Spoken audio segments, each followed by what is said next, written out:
حقیقت نہایت تلخ ہوتی ہے جس کا سامنا کرنا بہت دشوار گزار مرحلہ ہوتا ہے۔ بعض اوقات انسان حقائق کو سمجھے بغیر بڑی بات منہ سے نکال دیتا ہے، مگر اسے پورا کرنا اس کے لیے انتہائی مشکل ہوتا ہے۔ یہ واقعہ بھی ایک تلخ حقیقت پر مبنی ہے جسے بھلانا ناممکن ہے۔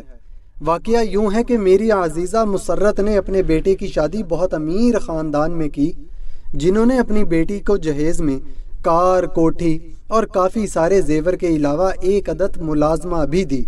شادی کے موقع پر تو میں ان کے ہاں نہ جا سکی۔ جب کئی ماہ بعد میرا مسرت کے گھر جانا ہوا تو مجھے معلوم ہوا کہ مسرت کی بہو جہیز میں ایک عدد ملازمہ بھی لائی ہے۔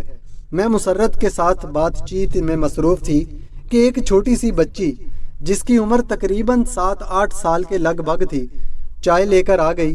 مسرت نے مجھے بتایا کہ یہ وہی لڑکی ہے جو میری بہو کے ساتھ جہیز میں آئی ہے۔ میں نے بچی سے اس کا نام پوچھا تو اس نے شکیلہ بتایا۔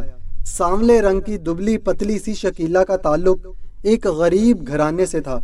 اس کی ماں نے غربت کی وجہ سے اپنی بچی کو بطور جہیز دوسرے شہر بھیج دیا تھا۔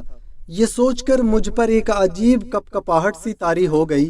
میں حیران تھی کہ اس کے والدین نے اس ننھی سی بچی کو خود سے دور بلکہ دوسرے شہر بھیجنے کا حوصلہ کیسے کیا ہوگا۔ کیا اس کی ماں کو اپنی ننھی شہزادی کو خود سے دور کر کے دوسروں کے کام کاج کے لیے بھیجتے ہوئے دل کی طرف سے مزاحمت کا سامنا نہیں کرنا پڑا ہوگا؟ اس وقت تو میں کچھ نہ بولی، لیکن مسرت سے اتنا ضرور کہا کہ یہ سراسر ظلم ہے کہ اتنی سی بچی اپنے ماں باپ اور بہن بھائیوں کے بغیر یہاں رہے اور پھر سارا دن تم لوگوں کی خدمت اور کام کاج بھی کرے۔ مسرت نے جواب دیا کہ میں نے اپنی بہو کی ماں سے کہا تھا کہ ہمیں اس بچی کی ضرورت نہیں ہے، لیکن اس کا یہ جواب سن کر کہ میری بیٹی کو تو ضرورت ہے، میں چپ کر گئی۔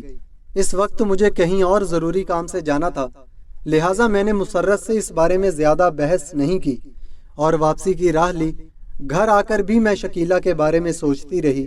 میری خواہش تھی کہ شکیلہ کچھ پڑھ لکھ جائے تو شاید اس کی زندگی سنور جائے۔ اس کے پیش نظر میں چند دن کے بعد دوبارہ مسرت کے ہاں گئی۔ شکیلہ اس وقت برتن دھو رہی تھی۔ میں نے غور سے اس کے ہاتھوں کو دیکھا تو مجھے اس پر بڑا ترس آیا۔ وہ ننھے ننھے ہاتھ جن میں کھلونے ہونے چاہیے تھے، سارا دن کام کرنے اور مشقت اٹھانے کی وجہ سے ابھی سے کھردرے دکھائی دے رہے تھے۔ مجھے دیکھ کر مسرت نے اپنی بیٹی ارم سے کہا کہ آنٹی کے لیے چائے بناؤ اور شکیلہ کو بازار سے کچھ سودا لانے کا کہہ کر میرے ساتھ دوسرے کمرے میں آ گئی۔ ہم باتوں میں مصروف تھیں کہ مسرت کی بہو شازیہ شکیلہ شکیلہ پکارتی ہوئی کمرے میں داخل ہوئی۔ مجھے دیکھ کر شازیہ نے سلام کیا اور اپنی ساس سے شکیلہ کے بارے میں پوچھنے لگی۔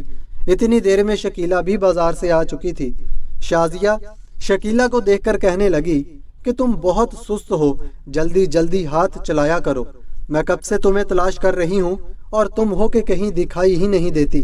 میں نے شازیہ سے کہا کہ بچی ہی تو ہے، وہ بیچاری کتنا کام کر سکتی ہے۔ مسرت کو شاید میری بات اچھی نہیں لگی، اس نے میری بات کا کوئی جواب نہیں دیا۔ شکیلہ یہ سب سن رہی تھی۔ وہ کہنے لگی، خالہ جان، میں بیچاری نہیں ہوں، میں اچھا خاصا کماتی ہوں۔ باجی کی امی نے میری امی کو میری کمائی کے 12,000 دیے تھے، اس لیے میں ان کے ساتھ یہاں کام کرنے اپنی مرضی سے آئی ہوں۔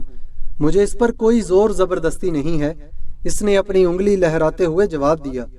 شکیلہ کی یہ بات سن کر میں نے کچھ سوچا اور کہا، اگر میں تمہاری امی کو 15,000 روپے دے دوں تو کیا تم میرے ساتھ میرے گھر میں رہو گی؟ میں تمہیں پڑھاؤں گی بھی اور تم سے زیادہ کام بھی نہیں لوں گی۔ میری بات سن کر شکیلہ ایک دم کھل اٹھی، مگر دوسرے ہی لمحے اس کا چہرہ بجھ سا گیا۔ اس کی یہ بدلتی کیفیت دیکھ کر میں نے حیران ہوتے ہوئے اس سے پوچھا، کیا ہوا؟ وہ آہستہ سے بولی، کچھ نہیں خالہ جان۔ کوئی بات تو ہے شکیلہ، بتاؤ نا۔ میرے اصرار پر وہ بولی، خالہ جان، میرا بھی دل چاہتا ہے کہ میں اپنی عمر کے دوسرے بچوں کی طرح پڑھائی کروں۔ یہاں باجی مجھے کبھی کبھار پڑھاتی ہیں، لیکن انہیں میرے کام سے زیادہ پیار ہے، کیونکہ میں ان کے جہیز کا حصہ ہوں۔ انہوں نے میری امی کو پورے، مجھے معلوم تھا وہ کیا کہنا چاہتی ہے، اس لیے میں نے اس کی بات کاٹتے ہوئے کہا، تو کیا ہوا؟ تم میرے پاس رہو، پیسوں کی فکر نہ کرو۔ میری اس بات پر شکیلہ نے مجھے جو جواب دیا وہ میرے لیے ایک ایسا سبق تھا جسے میں کبھی بھلا نہ پاؤں گی۔ اور شاید آپ بھی سوچنے پر مجبور ہو جائیں گے۔